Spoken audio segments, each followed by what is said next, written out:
next talk is by Fabio Toninelli about linear models, Glauber dynamics, and height fluctuations. This one? Yes. So, first of all, let me thank the organizers for the very nice invitation. So, I will talk about two topics I've worked on recently, and the common denominator between them is dimer models. So, I will start by defining what these dimer models are. So, they are essentially perfect matchings of bipartite planar graphs. And then I will introduce a central object in this talk, which is a height function. So probability comes in when you consider random perfect matchings. And then I will give an overview of some things which are known about random perfect matches or dimer models, which is a sort of large number for this height function, and what is known about fluctuations about the macroscopic shape of the height function. So, and then I will come to the new parts. The first one is about Glauber dynamics of dimer models, and the second one is about how to go beyond perfect matchings, which in a sense are exactly solvable models. So going beyond an integral case, and what can be said about universality of the fluctuations and connection with the Gaussian prefix. Good. So, what is a perfect match? So, first of all, I will consider. I'm considering bipartite planar graphs. So, it's essentially in the talk you will just see two of them: Z2 and the hexagonal lattice. So here you see a portion of Z2, and also you should see that I've colored vertices in two colors, white and black. You can do it in the way that every vertex has only neighbors of the opposite color. And also, some of the edges of the graph are thicker, and the rule is that I've matched all the vertices among them. Actually, every white side is matched to a black side, and there is, everyone is matched only to another vertex. So this is called a perfect matching. And, well, there are some errors. The error doesn't mean anything.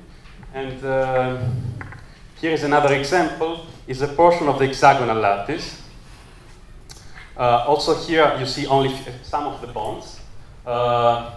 These bonds which I select will be called dimers later. And also here I have not colored vertices black and white, but you can do so. You start from some vertex, you call it white, then you color the three neighbors black, then each of the neighbors are colored white, and so on, and you can do this consistently. So the other thing you see here are actually two pictures, but they are the same in the sense that in the right-hand side picture, I've put a lozenge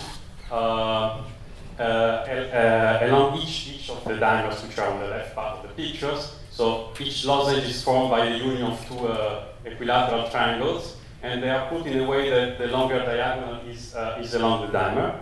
So they are really, you can check, there is for each dimer there is a lozenge. And the important thing you see from here is that you can see this perfect matching or dimer configuration as a discrete surface, just the boundary of this surface made by the boundary of this heap of unit cubes. And this is an effect which is more general, it's not just for these matchings of hexagonal lattice. And it's more general for perfect matches of bipartite planar graphs. So, for instance, for Z2, this is less visible, but let me give anyway the definition. You want to define a height function which we don't define on the vertices but on the faces of the graph, and you do it as follows: you put the height somewhere to be zero. This doesn't matter. There is a global constant, and then you want to define the gradients of the height, the difference of height between two faces. And then, say, so from face F to face F prime. And then what you do is you choose some path going from F to F prime, like this one, the path going to two faces. And then what you do to define the difference of height is you take the sum over the edges crossed by the path of a sign, which is sigma e, which is plus or minus 1 according to whether the edge is crossed with a white on the right or the left, okay? Times the indicator function that the edge E is occupied by a dimer minus 1/4. 1/4 is just because each vertex is 4 neighbors. Okay, so this defines, this is the definition, and the non-trivial fact, but actually easy to check, but non-trivial, is that the definition is well posed in the sense that it does not depend on the particular path you have chosen to go from F to F prime. And here you use that as a twist by pattern. Okay, so this gives you a definition of a height function associated to each way of perfectly matching the vertices in this series.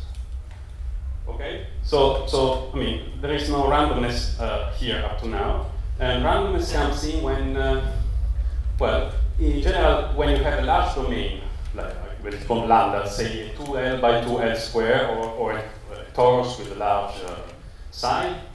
In general, there are many perfect matches of this domain, typically exponential of the area. So it's natural to, then one can consider laws on these main matchings, and maybe the most natural law you can put is just the uniform one, which will be noted by this bracket. At the end of the talk, you will see another law which is not uniform, but for the moment, I will just look at the uniform law. And good, and some easy observation is that if you are in the torus, then each bond has the same probability of being occupied by a dimer, which probability is 1/4.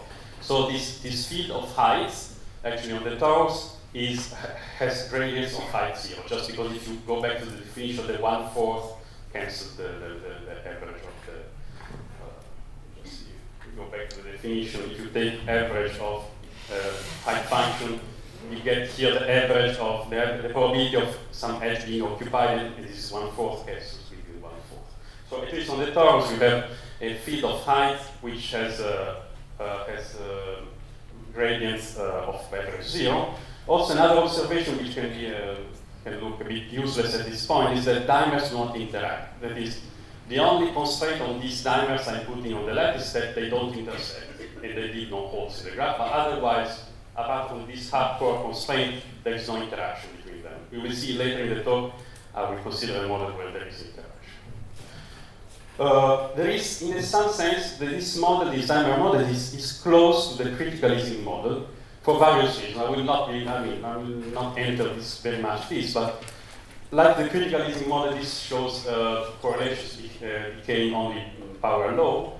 There is some form of conformal invariance. There are some reasons to say that this model is close to a two-dimensional model. It's a critical model.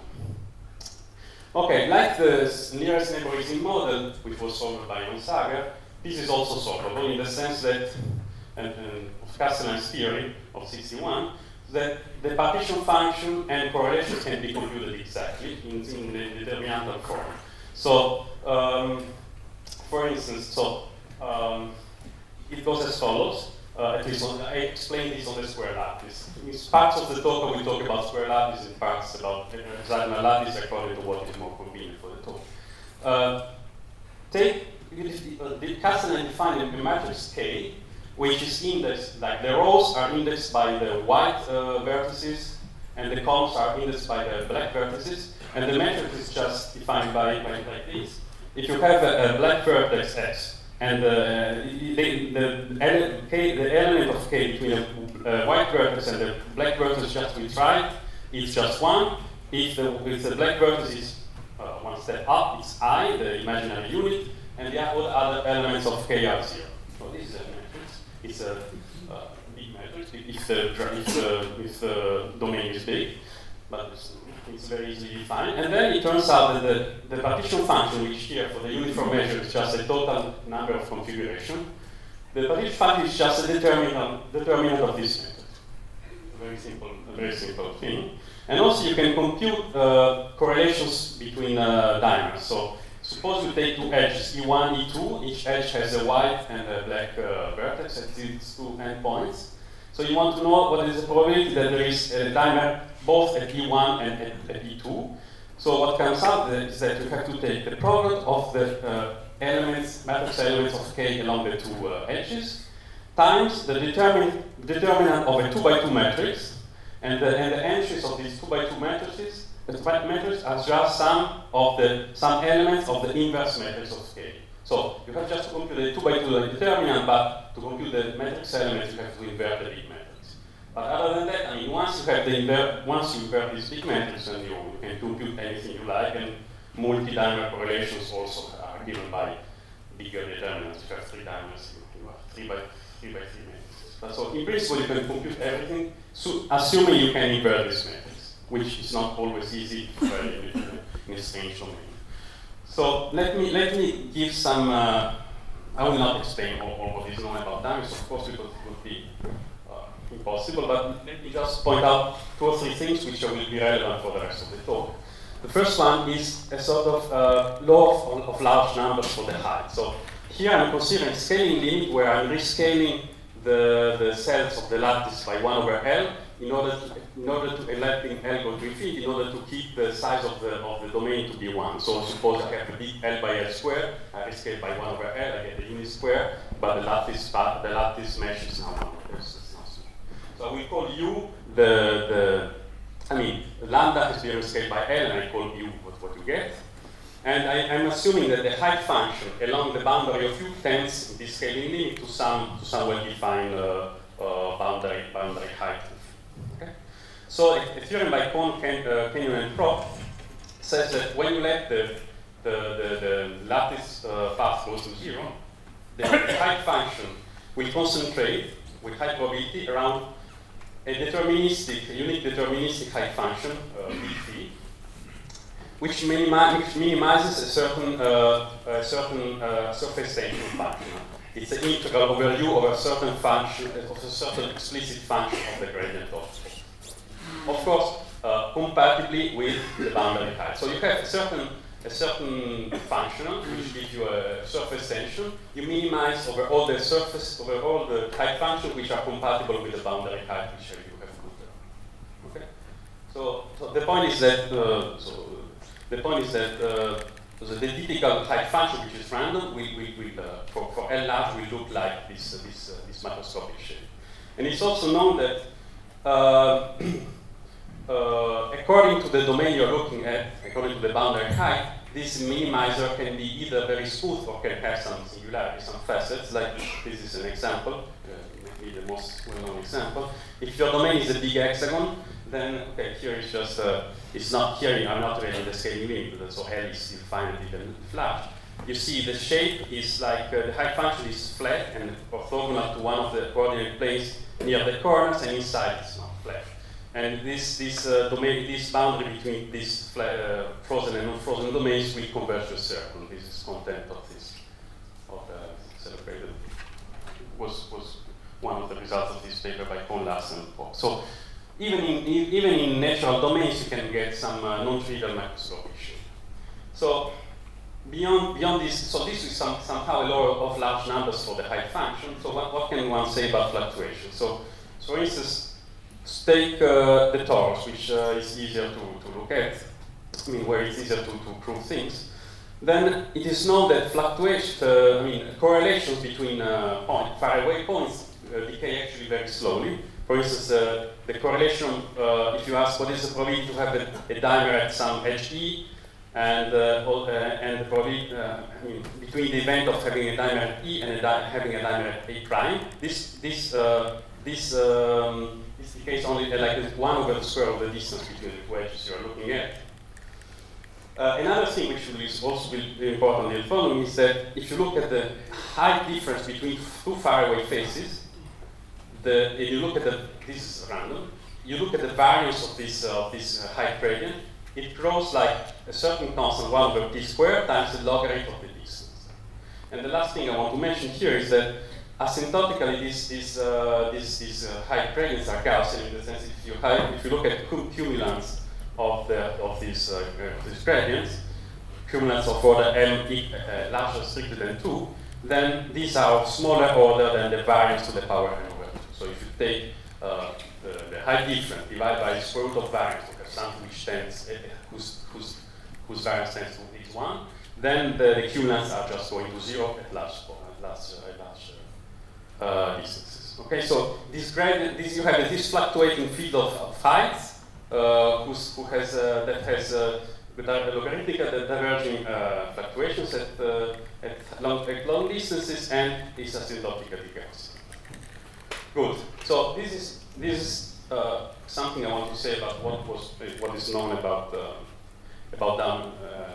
dimer models, and then now I will move to the new parts.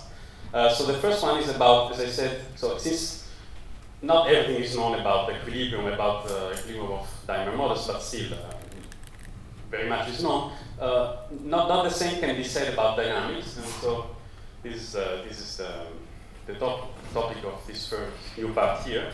So in this part about dynamics, I will forget the two and only talk about the hexagonal lattice because pictures are much nicer. So how can I define, and also instead of drawing dimers, I will draw these lozenges, which are also more visible, especially from the back of the room. So how can I define dynamics over these dimer models? Okay, so this is very easily defined. Whenever you have this collection of lozenges in your planar domain, and the rule is that whenever you have these triples of lozenges which share vertex, then with rate 1, you rotate them by p. And the opposite rotation is also possible with the same rate. Okay? So the updates of the dynamic is just this, which turns this, or the other one. But you have to imagine you have a whole domain full of lozenges, and you can do this in many places. I've just drawn 3 lozenges here for the picture. So this defines a continuous time Markov chain. It's easy to see that, to check that the invariant measure, actually a very reversible measure, is just a uniform one, the one we were talking about up to now. And also, because you are as long as you are in a finite domain, there is no problem of regularity. So when you let the time run long enough, you will converge to the invariant measure. So you converge to this measure. And for those who know a bit about easy models, so this dynamics is really the same thing as the Glauber dynamics of the 3D easy model at 0 temperature, but I will not enter too much into this. Okay, so I hope the dynamics is clear. You have this timing of a region by lozenges, and you rotate triplets of lozenges by p with rate 1. So there are at least 2 reasons why it's interesting to look at this kind of dynamical question. My motivation is more the second one, but it's fair to say that historically this problem was looked at first because of the first motivation. So as I said, you have this Markov chain which converges in the long time regime to the uniform measure. So you have this gives you in the long time regime a way to sample a uniform matching, perfect matching of the domain you have. And so for computer science people, it is a very natural question to ask how long do I have to let this algorithm run before I know that within some probability epsilon and within some error epsilon actually sampling from the invariant distribution. Of course, when you stop at non-infinite time, you cannot be exactly at equilibrium, but you fix a precision epsilon, and you want to know how long do I have to let this algorithm run. And also there is a nice connection between sampling and counting developed by Sinclair and Jerome and others in the last decades, that says that once you are able to approximately sample one of these timings, then you are also able to approximately count them. And counting is, of course, something very natural in combinatorics. You want to know, even in a big domain, how many times there. Okay, so this is sort of the theoretical computer science motivation. The other one comes from mathematical physics. Since these timings, these perfect matchings can be seen as discrete interfaces, you have this dynamics, which is the dynamics of the discrete interface, which can be interpreted as the boundary between two thermodynamic phases. It's actually a very simplified model of the dynamics of the boundary between two thermodynamic phases, for instance, plus and minus phase in the Ising model. And actually, the same kind of question I will ask about Lagrange dynamics can be asked for more realistic models like, I don't know, Ising interfaces at low but non-zero temperature and so on. So it's kind of toy model where you can study this problem of evolution of phase boundaries. Good. So,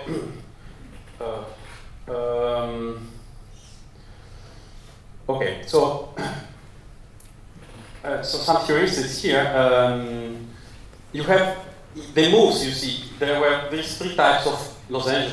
You can see like three types of particles. They have three different colors which are exchange their position. So it's a little bit, but it's very, this is what I say, it's very vague, it's a bit misleading. It's a little bit like in simple exclusion. So in simple exclusion, you have holes and particles. When particle moves, you can see as if a particle were exchanging with a hole, so you have two types of particles. In that case, it is known that if you have a domain of size L, the time you should wait to see equilibrium is of order L squared. So this, if you believe this analogy, then one should expect that if you start very far from equilibrium, very far from the macroscopic shape which you should see at equilibrium, then it should take a time of order more or less L squared to approach the equilibrium. So another thing which is believed is that if you rescale, related to what I just said, if you rescale time by L squared, so if you take times diffusive time scaling, so define tau to be T over L squared, and then look on scale tau, then the height function, so you should see a sort of law of large numbers at the dynamical level, so you should see a hydrodynamic limit where the height function phi should evolve according to some deterministic evolution of this form. Now, what does this form say? Forget for a moment about this prefactor mu. So if there were not this prefactor mu, then this equation dt phi equals divergent, etc., would just say that it's just the gradient flow associated to the free energy. So if you have a particle in a potential that tries to minimize to go towards the minimum, then it will follow something like x dot equals minus gradient of the potential. So if instead of having a particle with a potential, you have a surface, and the potential is the total surface energy, and you want to be, at equilibrium you know that you want to minimize the surface tension. This was the content of the theorem by Kohn, etc. So it is natural to imagine that the interface will just try to follow the gradient of the surface tension function, surface tension. Oh, what you understood.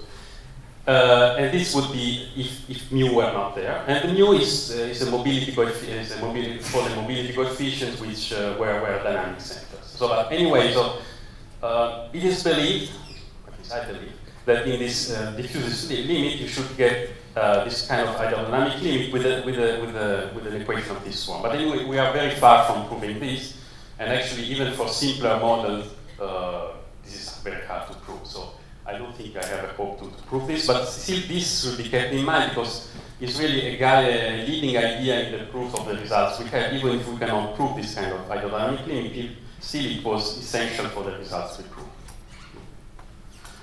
Okay, so let me give an older result which came from the computer science community. Louis Randall Sinclair, Wilson, Randall, Tetalis. Here I'm condensing various theorems. It's not really that they wrote a theorem like that. But what they proved is that what is called rapid mixing, so that whatever domain you are looking at, of which you are doing the perfect matchings, then within time of order, within a time which is only polynomially L, I recall is the size of the domain before you scale it. Between a time which is only polynomial in L, you are close to equilibrium in total variation. So the mixing time is at most polynomial in L. This is done by some path coupling methods, and if you push them to the best, these methods can give you something like L to the 4. So at least it tells you that even if you have exponential, the configuration space is something like exponential of L squared, you have so many perfect matchings, in a time which is at most L to the 4 plus something, you have reached equilibrium. So it is called rapid mixing. But it's very far from this one, still far from the expected L squared time scaling for equilibration. Right? So this This instead is a result I got recently with my student Benoît. In a sense, it's almost optimal, but we changed a bit the game in a sense. So, okay, so let me give a theorem anyway. Ht will be the height function of the evolving surface, or the evolving interface. And then the theorem says that assume that the macroscopic shape is infinity. So, for instance, this excludes the case of the big hexagon with the arctic circle phenomenon. But there are other domains where it's true that the macroscopic shape is infinity. Then, with probability which tends to 1 as L goes to infinity, the following is true. If you weight a little bit more than L squared, then everywhere in the domain you are close to the macroscopic shape. Well, I'm not reading the formula, but I'm saying what it means. So, if you weight at least L to the 2 plus epsilon, then you can macroscopically not distinguish your interface from the macroscopic shape. On the other hand, if you weight much less than L squared, you cannot distinguish your interface from where you started from. So if you start from something which does not resemble the equilibrium height, you're still away from it. So in a sense, around L squared, you go to the macroscopic, to the limit height. This doesn't mean you have reached equilibrium, because you can be very close to the macroscopic shape, but the fluctuations could be very wrong. In this sense, it is weaker than giving me results about mixing time, but still, the time scale is correct if you forget about the epsilons. And let me comment. Okay, so I will not say anything about the proof. Let me just say that the proof uses a lot the intuition on the hydrodynamic limit and some very refined results about fluctuations of height function around the macroscopic shape obtained by Leo Petrov. These were really essential for our results. And also let me mention that in the case where the macroscopic shape is affine, so it's just flat, this result, and actually a stronger form of it, where mixing time was controlled, was obtained a couple of years before by Pietro Caputo, Fabio Toninelli, and myself, and also with Benoît Lallier for the perfect meshes on Z2. Okay. Any questions? Because I'm moving to the last part of the. I'm abandoning dynamics because, and I'm moving to the last part of the talk. As I said, these perfect matchings, uniform perfect matchings, are in exactly solvable models in the sense that through Castellan's theory you can express whatever you like in a determinantal form. And if you can invert this Castellan matrix, then you can compute any correlation you like. So this is a very special, it's a bit reminiscent of, it's that model is solvable in the same sense as the nearest neighbor Ising model is solved. Now, so it's natural, as for the Ising model, to wonder what remains true once you break integrability. And a way to break integrability for dimer models is the following, is to put an interaction between dimers. So if before dimers were not interacting, were just having a hardcore repulsion, so they could not cross, here we put an interaction in the sense that we take a lambda, which is real, positive or negative, and we modify the law by the exponential of lambda times the number of adjacent dimers, like this. So here you have these two, these two, these two. So here you get e to the lambda times 3. So the more adjacent dimers you get, the more this n of n is large. Okay? If lambda is positive, then you are favoring parallel dimers. If it's negative, you are. In any case, you are putting an interaction between neighboring dimers.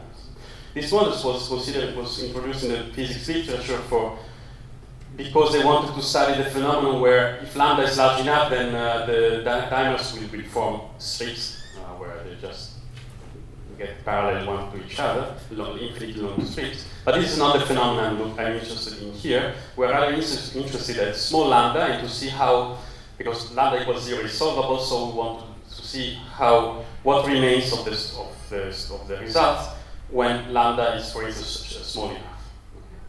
So it's more like an universality kind of question. So let me give right away the theorem we have. This is with Alessandro Giuliani, Yerina Sopre, and Pietro. So the theorem says that if lambda is the interaction parameter is small enough, well, it's not very quantitative, but small enough. Then the fluctuations of the height function still have a variance which grows like the logarithm of the distance, just that in front you don't have 1 over p squared anymore, you have some constant depending on the interaction strength over p squared, and this constant is an analytic function and it equals 1 when lambda equals 0. So it's very comforting. Okay, but see, the important point is that logarithmic growth is still there even with the interaction, where you cannot anymore use Castellan theory. And the other thing is that the cumulants of the height function do not diverge with distance. In particular, they are bounded just by a constant, depending only on the degree of the cumulants. So on large distances, the gradients of the height are Gaussian.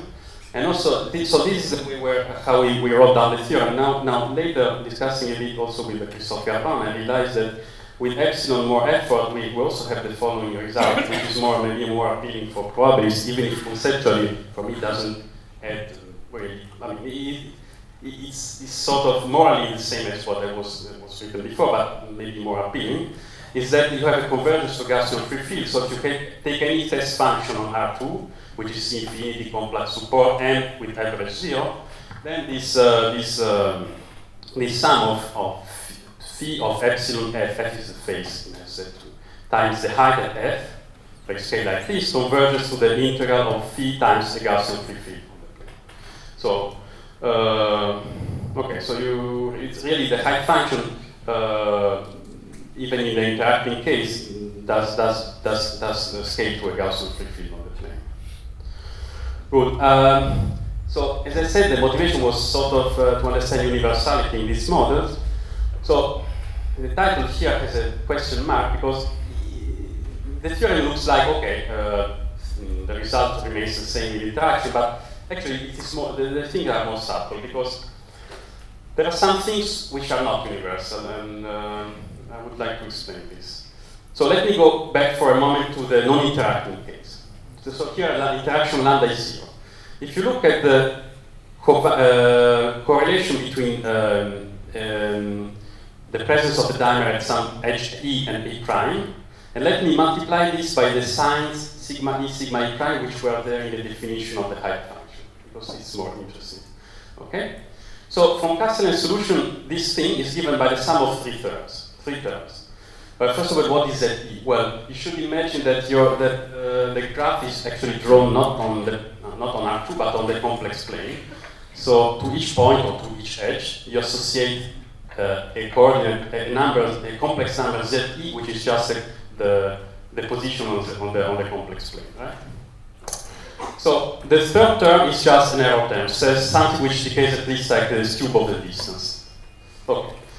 The second term is 1 over the distance squared times something I will not written explicitly, but it's something which oscillates with the distance. More it's like -1 to the distance between the two edges. So it's something where when you move the edge by 1, it will flip from -1 to plus to minus, from -1 to +1.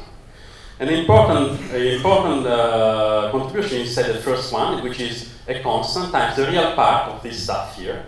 And I have just to explain what is delta ZE is. Well, when you have an edge E and you cross it, well, delta ZE is how much you move in the complex plane. So in this case, you move by I. If the edge were like this, you would move by 1 and so on. So it's just how much you move in the complex plane when you cross this edge. So this is the expression for this correlation. Okay, so then remember the height function was defined as a sum over a certain path of this indicator function times the sign in front. So when you want to compute the variance of the height, you have to take two paths from one face to another. You have a face here, there's another face there. You take two paths, and so on, and you have to sum over the edges on one path, the edges E prime on the other path, this expression, which is up here. And then if you look at this thing here, you see that this sum will just give you the Riemann approximation of this integral. Okay, because you get this function and the little increments. And this integral can be computed and just gives you the log. Okay, this is a computation which I learned in a paper by Kenyon Hooker and Sheffield. It's a very nice idea to compute the variance this way. And on the other hand, the other two terms are easily seen to give a contribution which stays bounded when the two phases go far away. In one case, because this is case like third power, and in one case, because of the because of the oscillation. So the thing to retain here is that this is this first term which is responsible for the logarithmic growth of variance. Now, what happens if you compute the same correlation with the interacting case? You still have three terms. The last term is still an error term. And the second one looks dangerous because the critical exponent 2, which was there, now is modified by 2 plus something, eta of lambda, which is a non-trivial function of lambda. It's okay, it's 0 when lambda is 0, but for instance, it does not have a definite sign. There is no reason the linear coefficient of this function is 0. So it's 0. So for instance, according to the sign of lambda, this exponent will change from being larger and smaller to 2. So if you look at this critical exponent, you say that there is no universality in the sense that the dimer critical exponent changes when you put interaction. And the first term, on the other hand, in there the critical exponent does not change, it remains 2, and all what changes is a constant in front. So now when you compute the height variance, as I said, the first term just gives you this integral, and all what changes is that instead of having 1 in front, you have k. The second one, well, looks dangerous because this 2 has changed to something else, but the oscillation term remains, so still gives a contribution of other 1. So so there is sort of something which is not universal, which is the critical exponent of dimer-dimer correlations, but fortunately, the non-universal part does not contribute to the height fluctuations at large distance. Maybe there is a very big reason for this. For the moment, I don't see. Okay, this was what I said. And, okay, I have like 5 minutes or something like that, I guess. No? What? Okay. Well, anyway, so I can finish anyway. The good news is I can finish. Yes, good. So, I will not enter, so the proof of this theorem with Giuliani and Mastropietro is very long and technical, but I would like just to put there a few ideas. And you see here a normalization group appearing. So the normalization group was already mentioned in both plenary talks today, but in both cases was something like used by physicists to derive conjectures, which then it's hard to prove. In this case, it would be a rigorous version of the normalization group. So how things starts is things start from an algebraic identity. It's just a way to rewrite determinants. Remember, Castellan theory tells you that both partition function and correlation functions can be written as determinants. So, and then there is maybe a strange way, if you are not used to it, to rewrite a determinant, which is the following. So, to each side of the lattice x, you associate what is called as a Grassmann variable cx. These are variables which anti-commute. Okay, so they are not real numbers. And then you define this quadratic form, psi k psi. K was the Castellan matrix. It's a sum over black and white vertices of psi w, k w p, psi.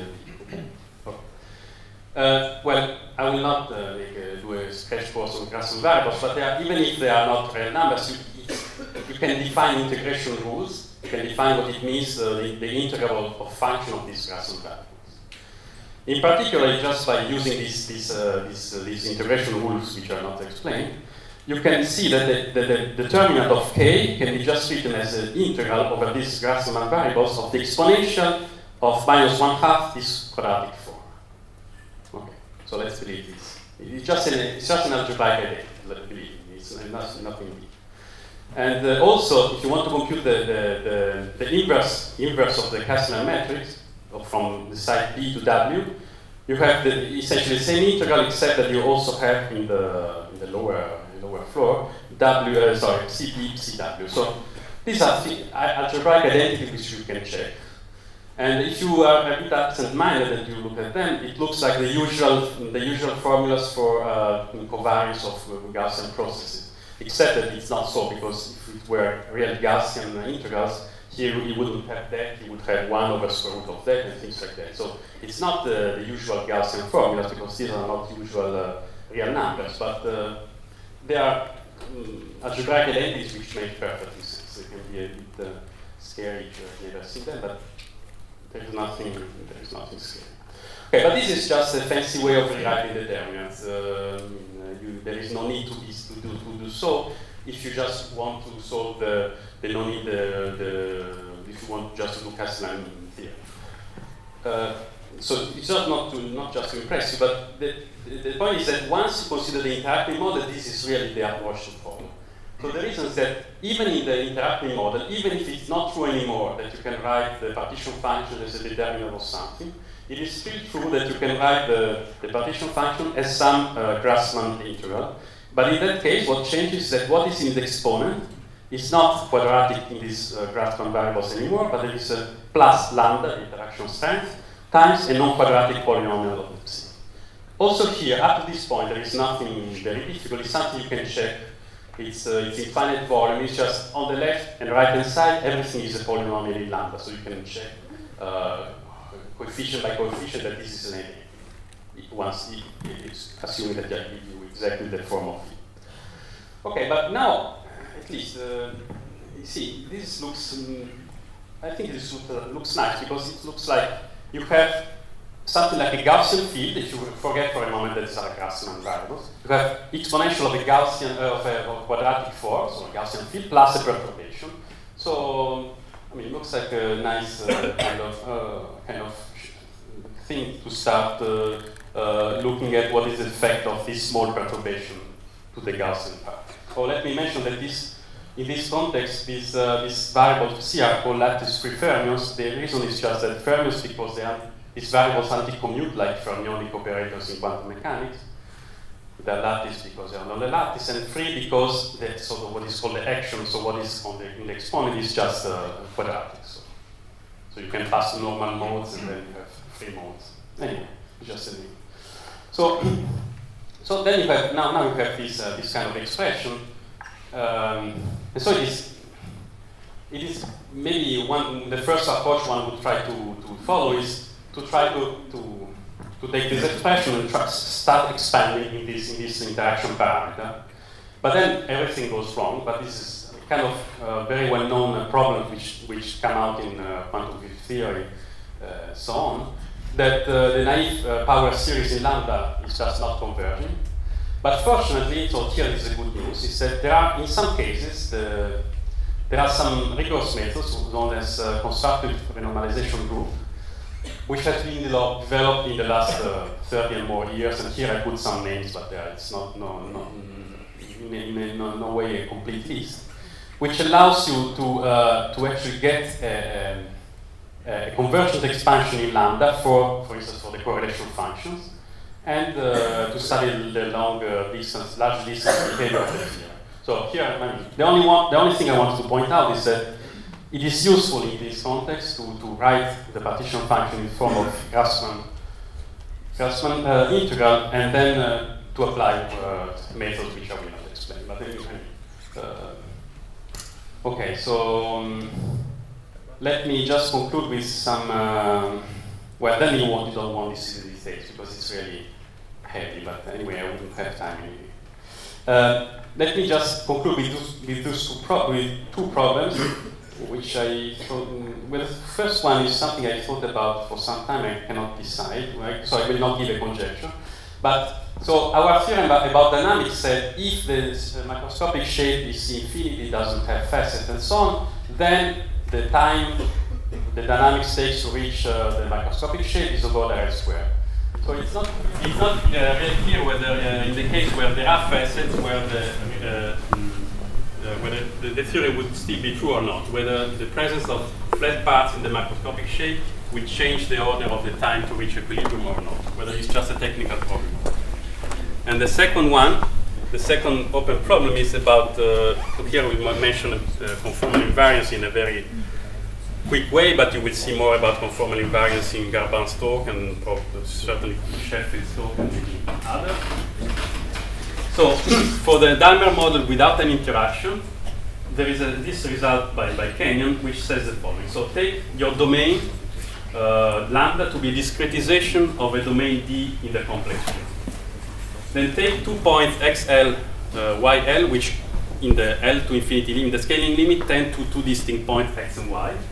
And then this the correlation between the height at point x and height at point y, let me call gd of xy. And then for suitable domains, for suitable discretization of the domain, he proved that this function is conformally covariant, let's say. So if you map the domain D to some other one with a conformal mapping, so that the point x and y are also mapped to 2 points inside, then this function stays, that does not change. You have conformal inverse in this sense. It would be nice to see whether one can prove the same kind of conformal invariance for the interacting model. And this doesn't look like a simple extension of our theorem, because something I didn't say is that we really need to work on the torus, and here you really need to work in finite domains with Dirichlet conditions. So there is really non-trivial work to be done, but I think this would be interesting. Thanks.